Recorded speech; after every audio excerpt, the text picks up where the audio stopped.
All right traders, welcome to टीजीएम।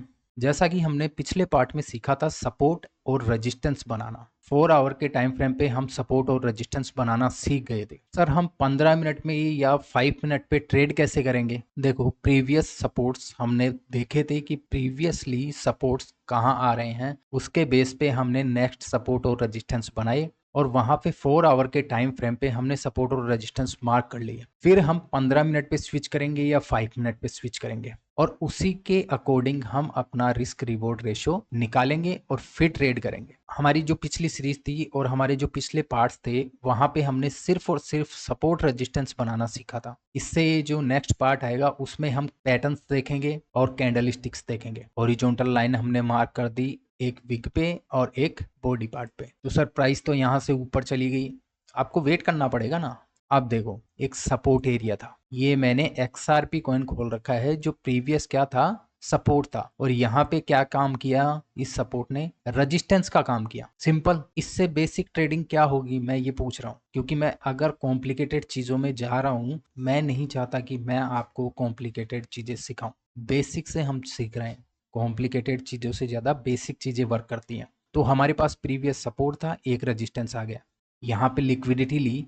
First time अगर आपकी trade miss हो जाती है तो सेकंड टाइम आपको वेट करना है। तो सेकंड टाइम पे इस सपोर्ट एरिया पे प्राइस आई और यहाँ से बाउंस बैक लेके पहला रेजिस्टेंस ब्रेक किया और दूसरे रेजिस्टेंस पे आ गया। जो सपोर्ट था वो रेजिस्टेंस का काम किया। तो ये बेसिक चीजें मैं आपको क्लियर करना चाहता हूँ पहले, क्योंकि आप फंसे हुए हो टेक्निकल एनालिसिस में। आप बहुत सारे ऐसे मेथड्स में फंसे हुए हो, मानता हूं कि वो वर्क करते हैं, बट उतनी ही आपको मेहनत करनी पड़ेगी। मैं सिंपल चीज सिखा रहा हूँ, वो चीज आप स्कैल्पिंग नहीं कर सकते क्या इस एरिया पे? मैंने क्या चीजें ड्रॉ की है, सिर्फ सपोर्ट और रेजिस्टेंस। 15 मिनट पे स्विच किया, फर्स्ट टाइम आया, आपने यहाँ का स्टॉप लॉस डाला, कितना टारगेट मिला? कितना टारगेट मिला? पहले रेजिस्टेंस का ये स्टॉप लॉस छोटा सा टारगेट मिला या नहीं मिला? यहाँ तक का टारगेट ले लिया, 1:3 का टारगेट मिल गया, 4 का टारगेट मिल गया, बहुत है इतना। दूसरी बार सपोर्ट पे आया, एक और ट्रेड पंच कर दी, का स्टॉप लॉस ये है, आपकी एंट्री ये है और आपका फर्स्ट टारगेट ये वाला ही है। ये आपका स्टॉप लॉस जो विग है उसके नीचे, हमेशा विग के नीचे लगाना है। तो टारगेट निकला कि नहीं निकला? स्टॉप लॉस छोटा, टारगेट बड़ा। हर टाइम यहाँ पे आया, लोग फंसे पड़े हैं, कभी क्या चीजें यूज करते हैं, कभी क्या चीजें यूज करते हैं, पता नहीं क्यों करते हैं ऐसा। यहाँ तक का फर्स्ट टारगेट हो गया। तो आपकी ये ट्रेड प्रॉफिट में चल रही है या नहीं चल रही, मुझे ये बताओ। तुम्हें पता नहीं क्यों डिफरेंट मेथड्स चाहिए, मुझे ये समझ में नहीं आता क्यों आप भाग रहे हो अलग अलग मेथड्स के पीछे। और कल भी क्रिप्टो में लाइव करके दिखाया था कि मैं इस ट्रेड को होल्ड करूंगा, डायरेक्शन मेरा डाउन साइड का है। 4 आवर का टाइम फ्रेम पे मैंने डायरेक्शन देखी, 15 मिनट पे स्विच किया, फिर 5 मिनट पे स्विच किया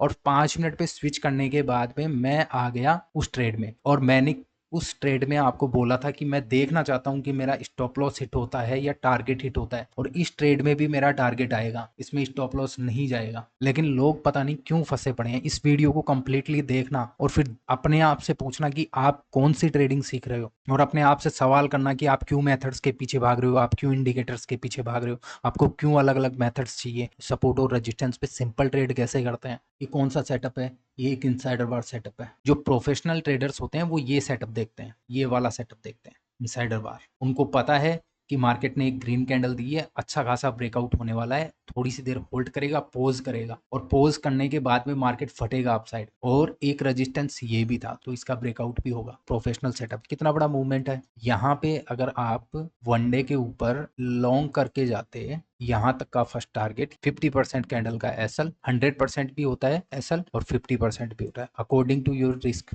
इसको मैं 15 मिनट पे स्विच कर देता हूँ। कितना बड़ा टारगेट आया, छोटा सा स्टॉप लॉस था, टारगेट बहुत बड़ा था। प्रोफेशनल्स होते हैं, बिग प्लेयर्स होते हैं, वो इनसाइडर बार्स यूज करते हैं, ध्यान रखना। इनसाइडर बार्स को बिल्कुल अच्छी तरीके से अभी स्टॉक्स पे दिखाऊंगा इनसाइडर बार कैसे वर्क करता है। और स्विंग ट्रेडिंग कर सकते हो आप इनसाइडर बार पे, आप ऑप्शन में ट्रेड कर सकते हो, आप क्रिप्टो में काम कर सकते हो इनसाइडर बार से।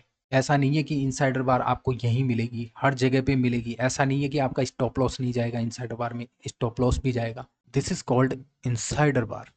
मान लेते हैं एक ऐसी कैंडल बनी है, ठीक है, एक कैंडल ऐसी बनी है जिसको बोलते हैं पोज कैंडल, और अगेन एक कैंडल ऐसी बनी है, दिस इज इनसाइडर बार। ये एक इनसाइडर बार सेटअप है। जो प्रोफेशनल्स यूज करते हैं वो इसी सेटअप्स को यूज करते हैं और वो इजीली अपनी पोजीशंस को ट्रेल करते हैं। जैसा कि यहाँ पे आपको दिख रहा है, ये एक इनसाइडर बार सेटअप है।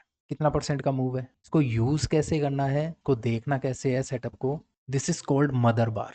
ये एक मदर बार कैंडल है और उसके बाद में एक पोज लेता है मार्केट। ये पोज लिया है मार्केट ने और जब इसका ब्रेकआउट होगा ये वाला, तो उसके बाद में जो रैली आती है वो अच्छी खासी रैली आती है। अब सेम एज इट इज इसको अपोजिट देखें हम, ये भी एक मदर बार है, ठीक है, और बीच में क्या किया है इसने, पॉज किया है, पॉज। बट यहाँ पे क्या है, आपका स्टॉप लॉस हिट हुआ होगा। मदर बार कैंडल ऐसे वर्क करती है, ऐसे दिखती है। मैंने अभी आपको एक एग्जांपल दिखाया है, मैं आपको बहुत सारे एग्जांपल दिखा देता हूँ।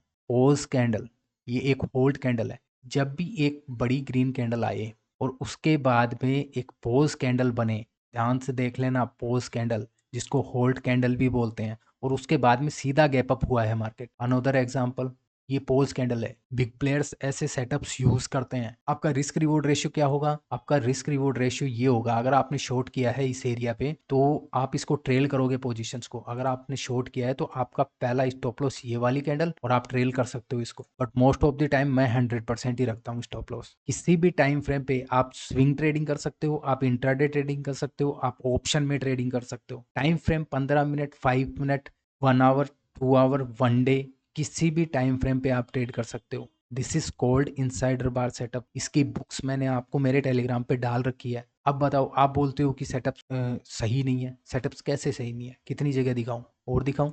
अपसाइड का सेटअप बना है ना, एक रेड कैंडल आई है। स्टॉप लॉस अगर आपने लॉन्ग किया है, इस एरिया पे लॉन्ग किया है, तो ये आपका स्टॉप लॉस, क्या आपका स्टॉप लॉस गया और आप ट्रेल कर सकते हो इसको और इजीली प्रॉफिट बना सकते हो। कि आपका स्टॉप लॉस गया है इस कैंडल का, आपने अगर इस कैंडल पे बाई किया है, इस कैंडल के ब्रेकआउट पे बाई किया है और आपका स्टॉप लॉस हिट नहीं हुआ है, कहाँ गया है आपका स्टॉप लॉस, नहीं गया ना, इस कैंडल के नीचे आपने स्टॉप लॉस रखा तो आपका स्टॉप लॉस नहीं गया। ऐसे पोजीशंस ट्रेल की जाती है, ऐसे स्टॉप लॉस मैनेज किए जाते हैं, ऐसे रिस्क रिवॉर्ड मैनेज किए जाते हैं। आप सोच रहे हो ये कोई नॉर्मल सेटअप है, बड़े प्लेयर्स बहुत यूज करते हैं इस सेटअप्स को, प्रोफेशनल्स यूज करते हैं ऐसे सेटअप्स को। ऐसा नहीं है कि इसमें स्टॉप लॉस नहीं जाएगा, स्टॉप लॉस भी जाएंगे। 100% कोई भी सेटअप नहीं होता, बट आप एक अच्छा खासा रिटर्न निकाल सकते हो। आई होप आपको क्लियर हुआ होगा मैं क्यों आपको बेसिक चीजें सिखा रहा हूँ, क्योंकि बेसिक चीजों में बहुत ज्यादा पोटेंशियल होता है। और सारे स्टॉक्स पे दिखा रहा हूँ, किसी भी स्टॉक्स को उठा लो, किसी भी स्टॉक्स को, बीएससी को उठा लेते हैं, मार्केट डाउन ट्रेंड में था, ये कैंडल बनी, ये कैंडल बनी, ये कैंडल बनी, कितनी जगह एंट्री मिली है आपको, आपका स्टॉप लॉस ये 50%, और आपने शॉर्ट किया है यहाँ पे और ट्रेल करते चलो, यहाँ पे आपकी एंट्री हुई और आप यहाँ पे ट्रेल करते हुए जा सकते हो, तो रिस्क रिवॉर्ड मेंटेन हो गया। तो आई होप आपको ये सेटअप क्लियर हुआ होगा। अगर सेटअप क्लियर नहीं हुआ है तो मेरे टेलीग्राम पे जाओ, वहाँ एक बुक मैंने डाल दी है, पेज नंबर 45 या 44 के ऊपर ये सेटअप है, जाके रीड करो, पढ़ो,